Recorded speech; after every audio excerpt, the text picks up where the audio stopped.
Welcome to Mindfully Thrive Vision Holder Hangouts, where we have conversations with those who inspire us to hold a bigger picture, a bigger vision for our lives. These are the people that are living in their authenticity, embracing evolution, and showing up fully for the path they are creating. Today, I'm joined by two incredible women, Lauren Mishcon and Nicole Goodman, co-hosts of the Self-Care Club podcast and 40ish. Together, they have built an honest, funny, and refreshing space to explore self-care, growth, and what it means to navigate life with intention. What I love about them is not just their individual wisdom, but the spark of their partnership, their humor, their ability to hold different opinions with respect, and the way they've built something that feels both expansive and grounded. We're diving into what it takes to find your voice, stay consistent despite fear, and allowing yourself to grow into the next version of yourself. Yeah.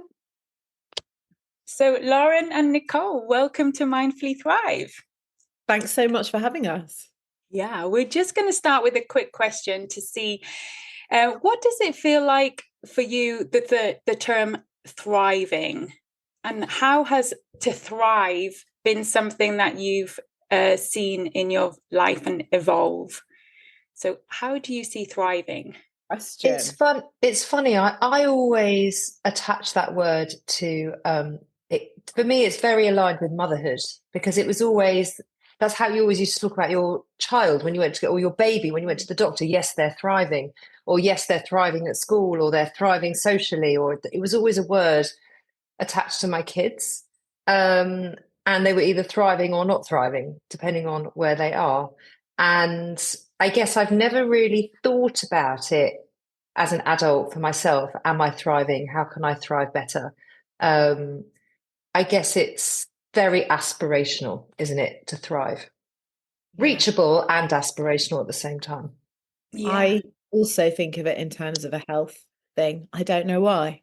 Like, are you healthy and thriving? Wow. Okay. So for me, it feels like it's all like juggling balls almost, like all aspects of my life. I'm managing them in a way that feels like I'm living fully, but aligned without feeling like there's a pressure to be one thing or the other by society, but that it feels good inside of me. Okay. That sense of thriving. Okay. Love it. Want a piece of it, please. And you see, when we look at other people and we can actually put judgment on, oh, they look like they're really thriving. Like they look like, because there's aspects of them that I see that I would like in myself. So it's a term that we all have our own kind of interpretation of. That's right. Yeah. And what are you most grateful for today in this moment? The weather, the sun, the warmth, the going outside and not feeling like I'm desperate to come back in, and how good that feels. Just the sun on your face and some sort of warmth on your skin. I am so grateful for that today. Have you just been on holiday? I have been on holiday, and we left in the freezing cold and then came back to this, and grateful. It just changes how you feel about everything, doesn't it? Yeah. Well, I don't know where you live, Lauren. I mean, Lauren lives about 5 minutes from me, but I had to de-ice my car this morning. So as beautiful as it is, it's definitely not warm. Oh, I went out just now, but it was lovely. I mean, the weather, it changes everything.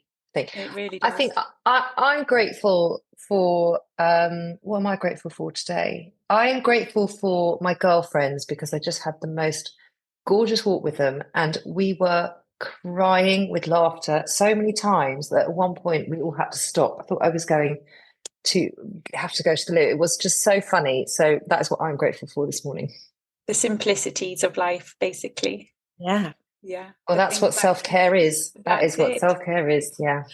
And speaking of self-care, you both live such full lives from what we see on the Instagram and from what we hear on your podcast, from your career, your family, and everything in between. How do you create moments of stillness, if any? And has that ever changed or been a pivotal moment that you've noticed from stillness your life has evolved? I'm going to let Lauren answer this one, because I do not cultivate any stillness in my life whatsoever. No, mine's a less interesting story probably than Nicole's, but we're so opposite. If you listen to the podcast, you'll know that. But I'm very, very comfortable in stillness, in rest, in quiet. So I enjoy it. I want it. I thrive in it. So how do I cultivate that? I read every single night in bed. And also, my kids think this is really weird, but when I cook, even if I'm cooking for 2-3 hours, like for a dinner party, I cook in silence. And they always say, it's so weird, Mum, like, why don't you have the radio on, a podcast on? But I really enjoy that. It's not something I do intentionally. It's just how it is. And that's how I like to be. Nicole's got better at stillness. She's got better, I think. Well, I've had thanks. Well, I've had to.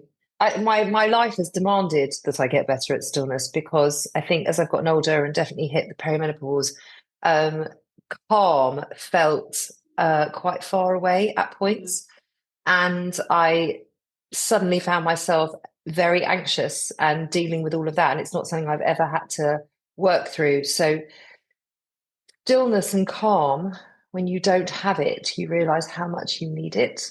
And I think I took it a little bit for granted that I was able to have calm and peace within my hectic, chaotic life. Nowadays, I have to create more of it very intentionally. And, it's very helpful. It's very helpful for your mental health. I highly advise it. It is. And Lauren, you just touched on the fact that you two know, obviously you know each other really, really well now, but when you started the Self-Care Club podcast, I think I remember hearing that you were not necessarily friends at the time. Can you give a bit of background of how the podcast began and those early years, well, months, let's say? Well, not only were we not friends, we were strangers. We were complete strangers. So was it through a friend that you knew each other? Okay. A mutual friend introduced us. And I was hosting a radio show. Nicole was hosting her own podcast, and she just thought, we should meet. So we did just twice. And Nicole came over to my house to help me with something on the computer, because I'm technically backward. And she still is, by the way. She never did end up helping me, and I have no idea what we were even doing. But anyway, we were talking about she basically asked me out on a date, and she just wanted to dress it up as something else. Yeah. So we were talking about women's mental load and how self-care had become another burden. And I'd had these people on my podcast who were kind of in the self-care space, and I just couldn't believe the nonsense they were coming out with. And then Nicole left, and like 20 minutes later, I rang her up. I said, I've had this idea for a podcast. Do you want to do it with me? And she went, yeah. And now when we both look back on that, I have no idea why I phoned her and asked her to do that, because that is just so not like me. And I have no idea why she said yes, because I was basically a stranger. But from the get-go, you must have had a spark or understood each other's humor, the way that you always have differing opinions, and really come to a place of respect with one another and acceptance of the difference of opinions. It's really a beautiful relationship to listen to. Thank you. Oh, thank you. We didn't even know we were so different, because we didn't know anything about each other. So as the first episodes came out and we were experimenting and doing all these things, it just was made naturally great content, because whatever I felt, Nicole felt the opposite. So it was a perfect kind of balance, because we were always coming at everything from completely opposing views, and yet it was lovely. It works so well. And from a listener's perspective, it really helps having the coach's kind of mindset, or the person that is doing those disciplined routines and all the things you kind of aspire towards. But on the other side of that, like I've got you both on either side of me in this shot as well, Right. like that sort of your grounding of the reality and it's okay to just be authentic in this space and the way I am here. And your authenticity, Nicole, is gently sort of, but you could up level slightly, you know, you can be you, but add to your life in a really kind of inspirational, gentle way. I don't know, it works so lovely. The beauty of us has always been from the beginning is that Lauren has always taught me the power of patience, because I don't have any. I am much better than I used to be. And the power of sitting in something, just sitting in discomfort. Like if we need to make a decision about something and we don't need to know the answer just yet, let's just sit with it. I could never sit with anything that I found even slightly uncomfortable. And my role in the relationship has been, I'm the driver. I push forward, and we really trust each other with when to sit back and wait and just let it settle and marinate, and when to push forward.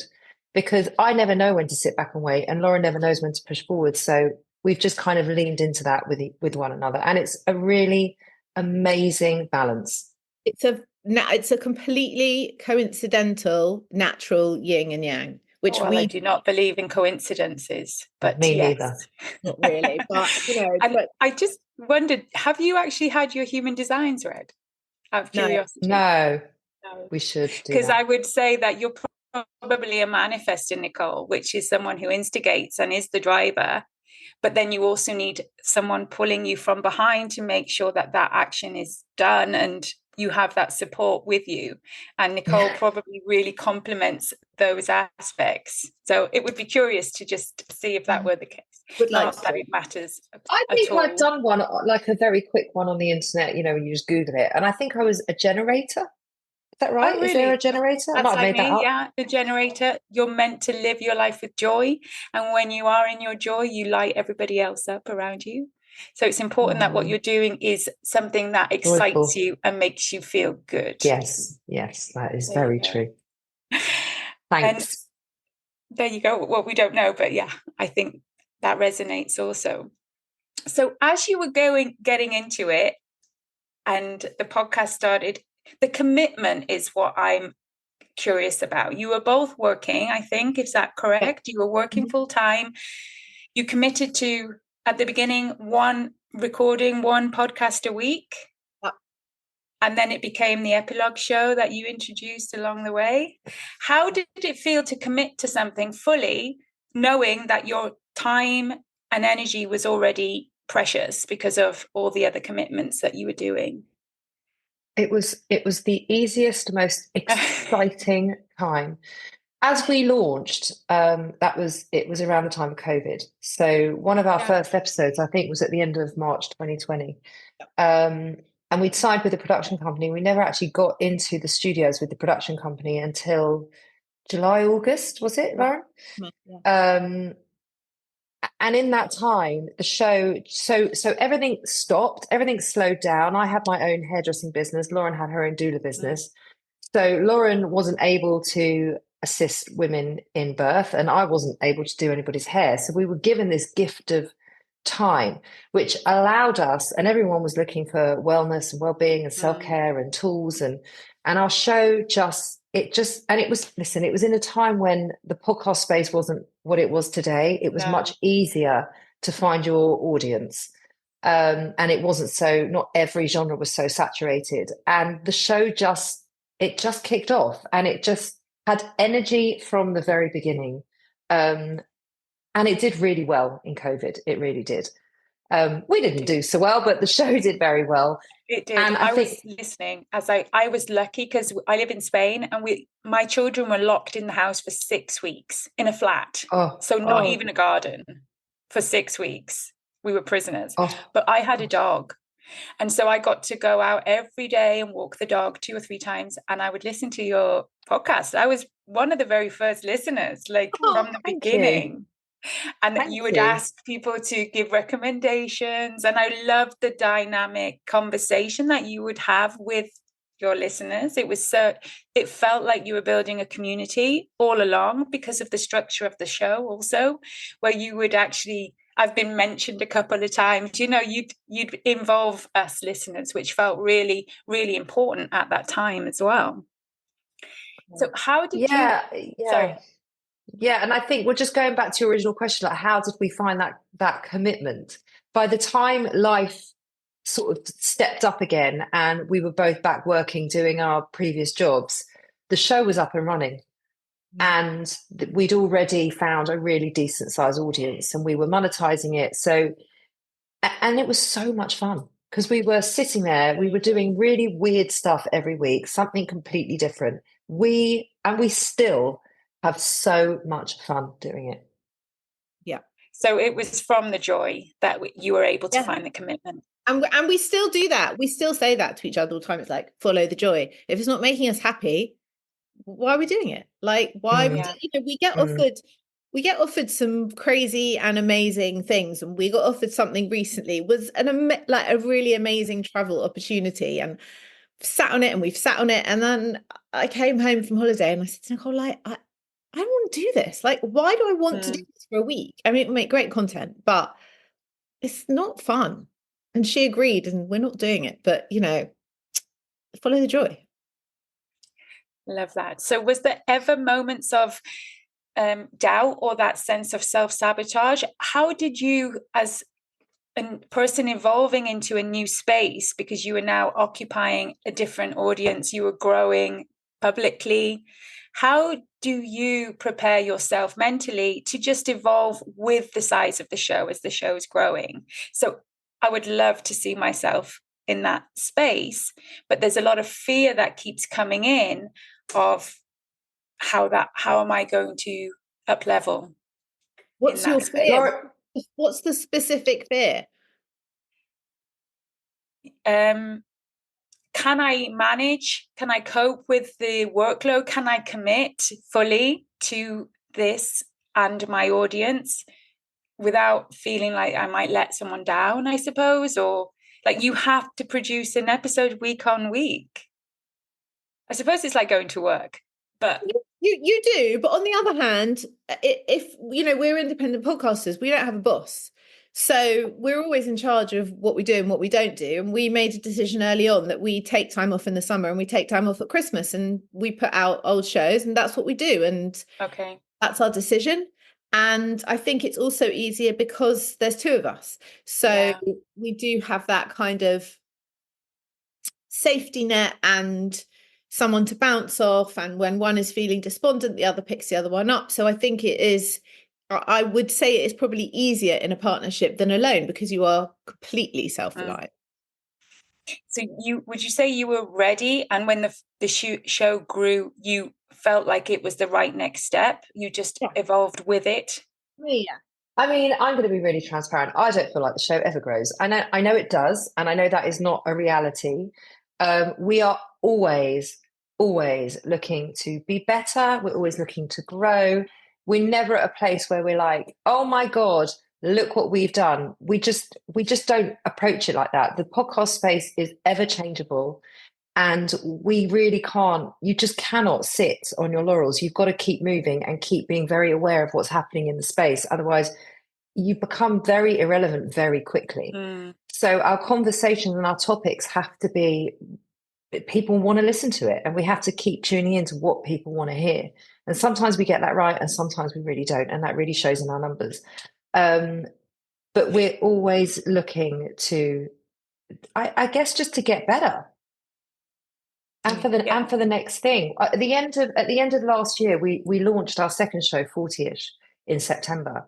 And the workload that it was to launch the show, it was one of the most stressful and most incredible times. I have never felt so creatively aligned. We just had a blast, but my God, it was an enormous undertaking to launch our own show, because we launched Self-Care Club with a production company, so they did a lot of it. And by December, we were absolutely burnt out. We were physically burnt out and mentally burnt out. And then we both took Christmas off. I went on holiday, and we came back in January, and I thought we were going to feel like completely inspired and ready to go. And we were still really burnt out. And it took about 3 weeks, didn't it, from us coming back. And as Lauren kept saying, the beauty of what she brings to the, I was like, what are we going to do? What are we going to do? Something, got to do something. We can't feel like this. And she was like, let's just be where we are, because that's where we are. And we kind of sat in it until something shifted, and something always does. It always does. If you're open to it. That is the thing. Sorry, go ahead. It is a real thing. It's like just when we feel things are dipping and we're at a low ebb, and it's like something changes. Either we feel different or something happens and the whole energy shifts, and then it all picks up again. But that's like with everything in life. There's peaks, there's troughs, there's dips, there's highs, there's lows, and you've got to kind of roll with it a little bit. And so maybe when you talk about burnout, is it everything else that revolves around the show as much as the recording of the podcast? So, or everything else that you're doing now, as well as just what we're doing today, recording an episode? The recording of the podcast is such a small piece of it, as you would know, right? There's so much post and pre-production that goes on. And I think people, why would they understand that? I mean, you don't think about what goes into a TV show. When you watch a TV show, you just watch it. Yeah. And that's what we want our listeners to do. We want them just to tune in and be present and enjoy it.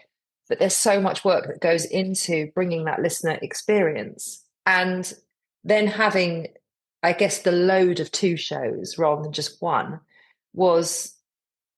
It was we didn't bite off more than we could chew because we're managing it. We just really needed a very strong, tight, watertight schedule, which we now have. But it's also, you have a podcast, but the podcast has to survive on TikTok, has to survive on YouTube, has to survive on Instagram, it's Twitter, it's what's the other one? There's so many, and there's always a new one, there's always a new thing. And so it's all the stuff that comes around it. It's all the phone calls, it's all the scheduling, it is a relentless world, but what world isn't? Every industry has difficulties, and as we always say, we get paid to talk rubbish to each other every day. So whatever happens, we're really not. We talk it whether it was being recorded or not, basically. But we've also learned, our strong suits and what are not our strong suits. And when we were managing all of the social media as well, that was a lot because no one really likes social media. Who likes it? I hate it. I wish it was all illegal, but it's part and parcel of what we do. Yeah, it's almost putting me off doing the podcast. I totally get that. I get it. The joy of the podcast, and then I have to do all the other stuff. But we had to kind of admit defeat. We are middle-aged. This is not our world. We need to find someone who gets it. And so we now have a social media manager, and she's young and she's brilliant and she knows what she's doing, and she takes that bit off us, so we don't have to spend our week worrying about what clips should we put up and have we got the right captions and so that's for me anyway, that's like a big weight off, because it's not something that makes me particularly happy. It's just something that needs to be out there. So and also every time she touched the social media, she used to mess it up. So there was never a time where I was like, just stop. Don't touch it. There was one time on holiday, this very quick story, when I was on holiday and Lauren was at home, and I don't know, we were having a really rough time with something. I can't really remember what was going on. And I went away, and we were like, well, we'll just deal with it when we get back. And I woke up one morning and I was completely locked out of every single one of our accounts, everything. And this is the point where we didn't have a social media manager. I was doing everything. I couldn't get into Instagram, I couldn't get into Facebook, couldn't get into anything. And I'm like, Lauren, a show's dropping tomorrow. What has happened? I can't get into anything. Oh, I was trying to surprise you. I wanted to get us verified, and I don't know what I did, but I think there's a 2-step something, and I don't have a code. I mean, it took 24 hours to unlock everything and get it. And I was like, she hasn't touched it since. We weren't even in the same country, and so we had a time difference, and it was just a complete. I don't touch it anymore. I stay away. It's not allowed.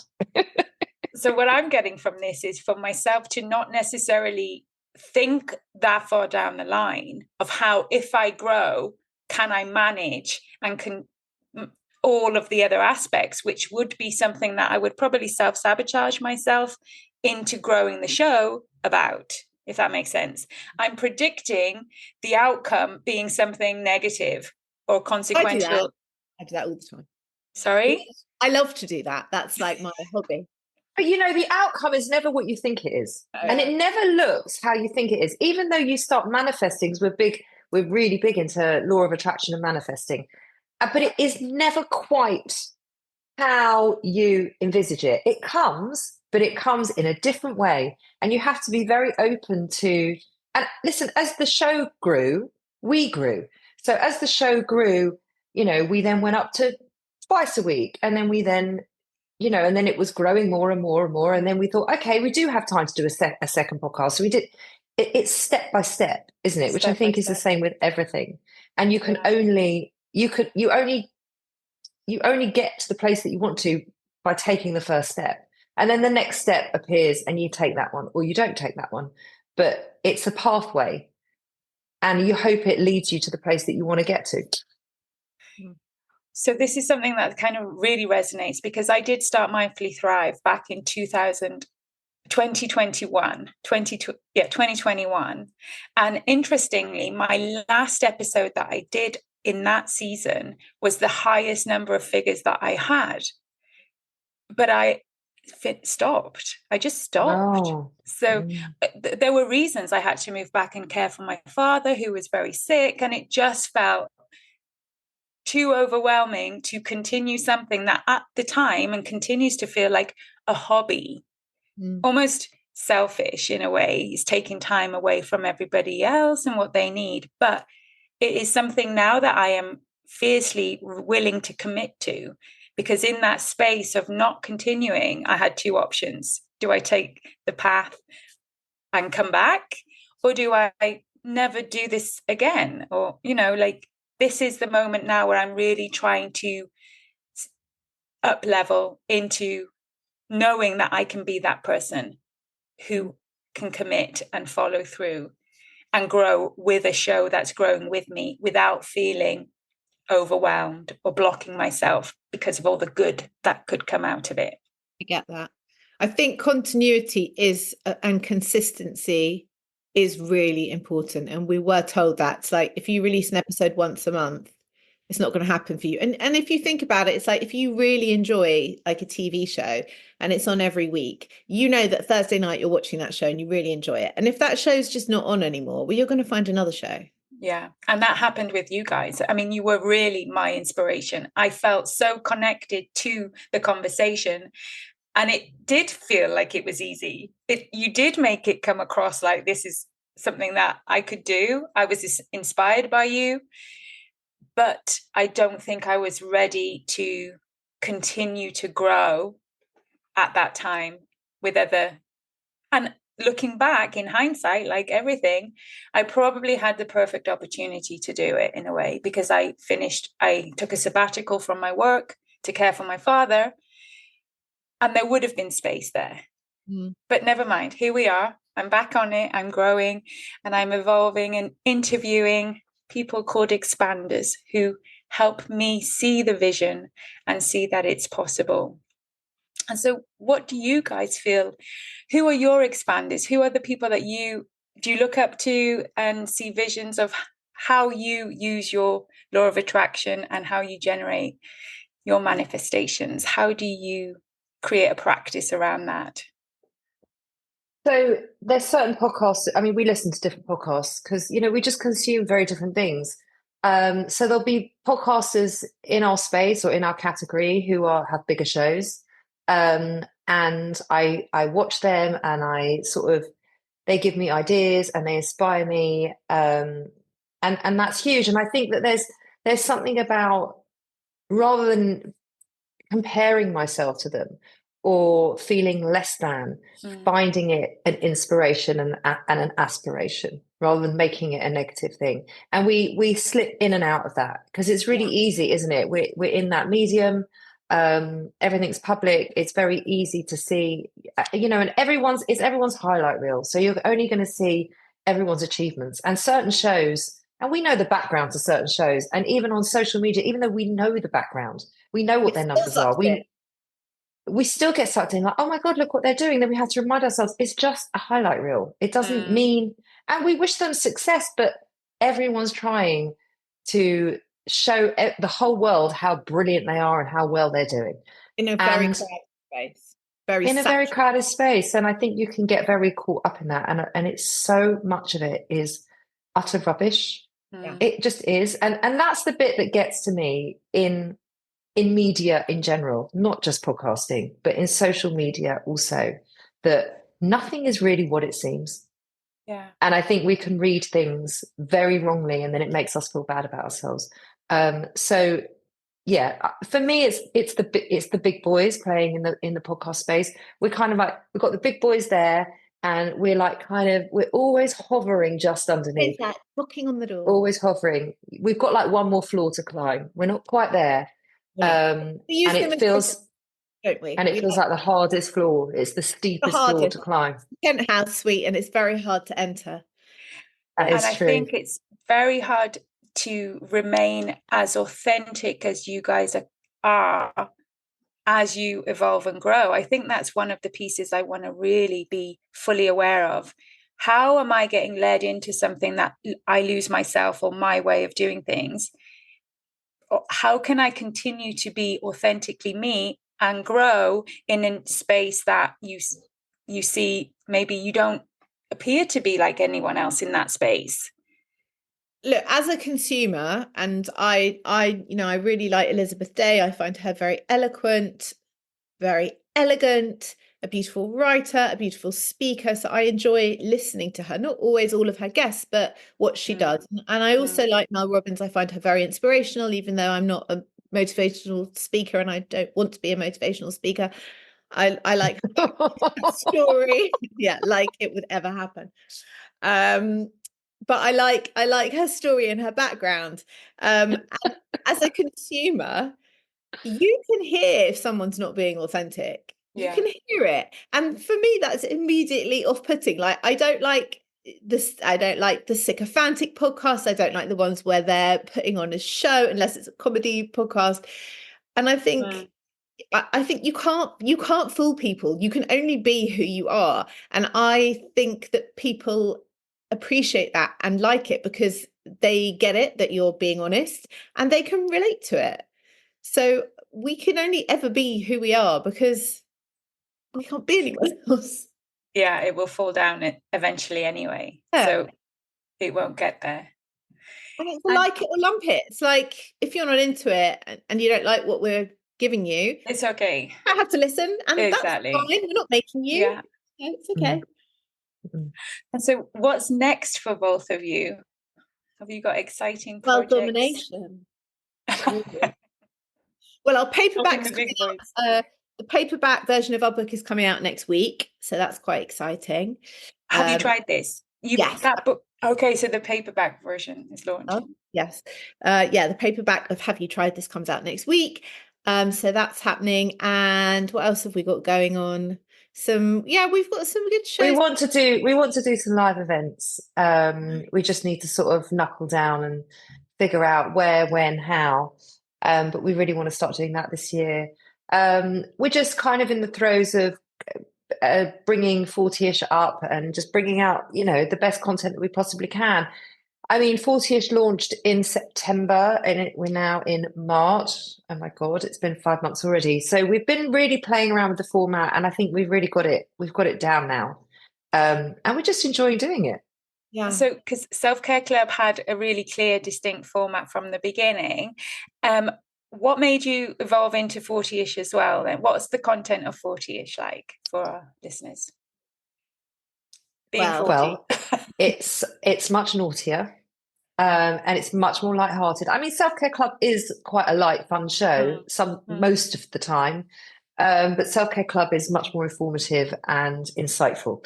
40ish is not either of those things. It is really good fun. It's Lauren and I talking about the most 40ish thing that's happened to us this week. We hear from listeners, they give us their midlife dilemmas and we unpick them. And it's a fun space. It's just fun. We felt that the podcast space for middle-aged women was sorely missing some fun. It was very informative and very medically led.